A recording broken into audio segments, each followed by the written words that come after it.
Hello friends, आता आम्ही एका नवीन ठिकाणी निघालो आहोत. माझ्यासोबत आहे हॅलो, मी तुषार.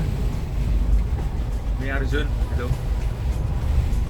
आज आपण एका अपरिचित धबधब्याच्या शोधात निघालो आहोत. पाटणच्या भागात जाण्याचे नियोजन केले. पाटण म्हणजे कोकणाचे प्रवेशद्वार. या भागात आले की कोकणात आल्यासारखे वाटते. पाटणच्या अलीकडे सकस डेअरीच्या पुढे गेल्यावर सडावाघापूरकडे न वळता डाव्या बाजूला नवीन धबधब्याच्या शोधात निघालो. नेहमी वाटवाकडी करत आडवाटेवरती रमणाऱ्या भटक्यांना सह्याद्रीतील अशा सुंदर जागांचं दर्शन नेहमीच मिळत असतं.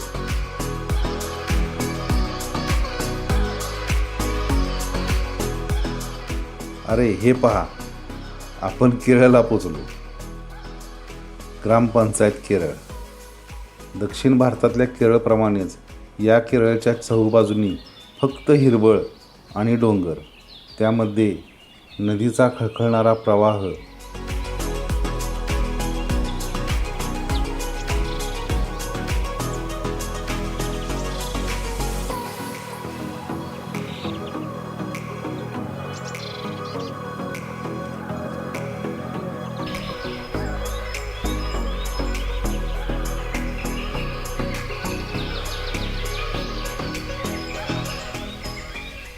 इथून पुढे गेल्यावर अजून एक फाटा लागला.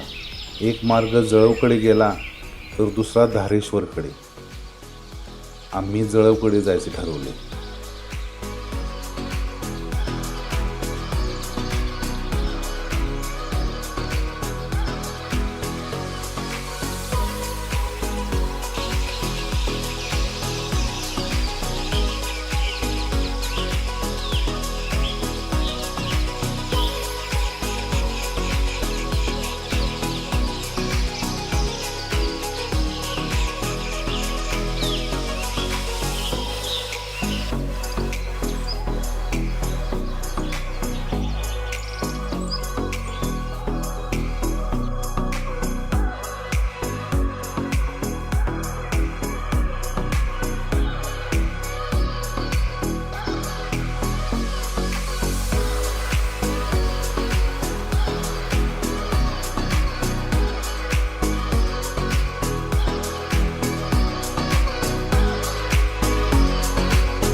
पुढे एक छोटा घाट लागला. घाटातच एक लहान धबधबा दिसला. थोडे थांबलो.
पुढे जळवकडे न जाता डाव्या बाजूला वळालो.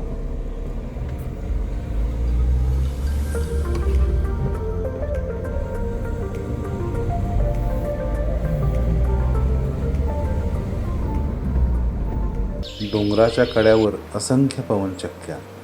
भात शेतीचे डोंगराच्या उतारावरील टप्पे,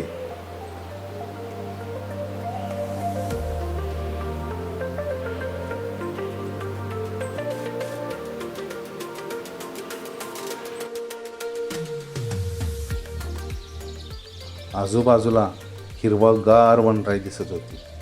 गाडी बाजूला घेतली. समोरचा नजारा बघून तर वेळच लागली. आणि समोर एक छोटेसे गाव दिसले आणि त्या गावाच्या पुढील डोंगराच्या आड एक 2 टप्प्यातील मोठा धबधबा दिसला.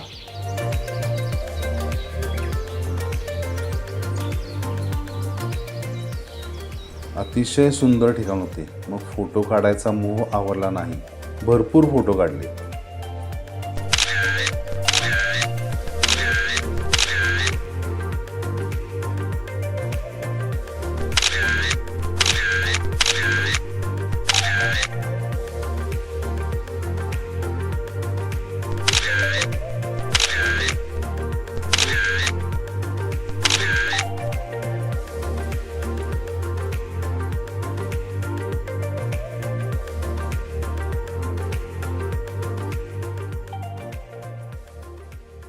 आता आम्ही त्या गावामध्ये पोचलो.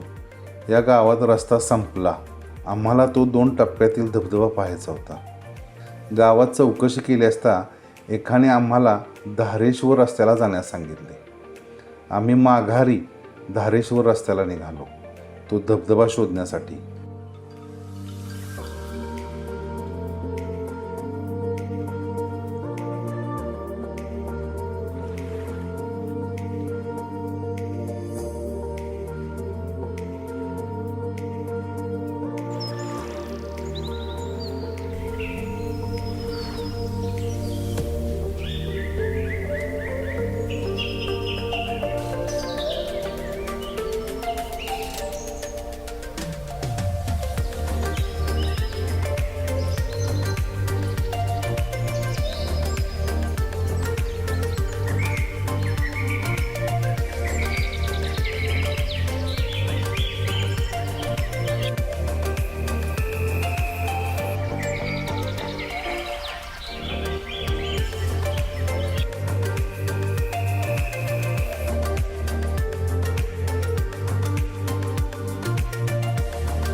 पुढे गेल्यावर निवकणी गावाजवळ तो धबधबा आहे असे समजले.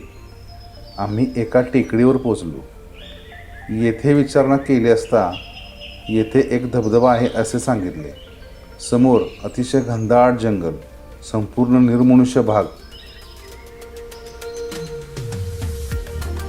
काय नाव तुमचं? बर, वातावरण भारी आहे ना? सध्या आम्ही धबधब्याचा शोध घेत आहोत. आमच्या सोबत बघा हे आहेत लोकल रहिवासी. ही पाठीमागं गाडी येते आपली. 2-3 ठिकाणी रस्ता चुकला आणि आता धबधबा शोधायला निघालो. गेली गाडी पुढे. बहुतेक त्या टोकावरनं धबधबा दिसेल तिकडे. गाडी गेले का? त्या टोकावरनं धबधबा बहुतेक दिसू.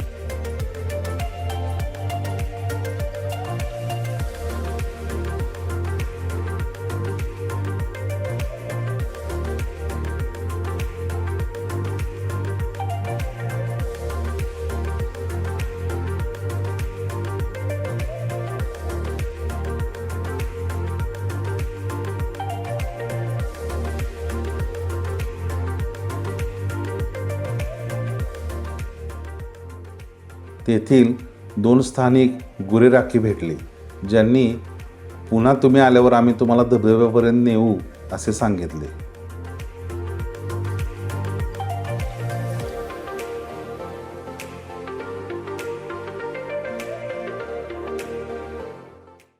धबधब्यापर्यंत जाण्यास काहीच मार्ग नव्हता.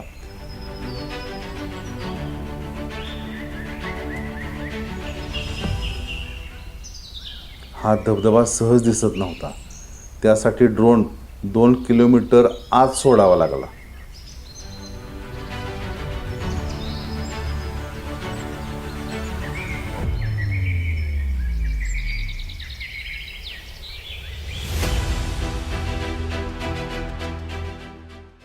आणि लांब तिकडे डोंगराच्या पलीकडे अतिशय सुंदर असा धबधबा दिसला.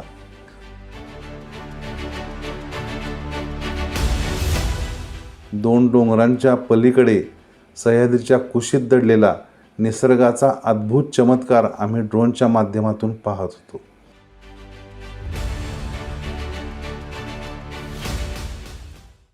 परत कधीतरी या धबधब्याकडे जाऊन येण्याचे ठरवले व आम्ही परतीच्या वाटेला लागलो.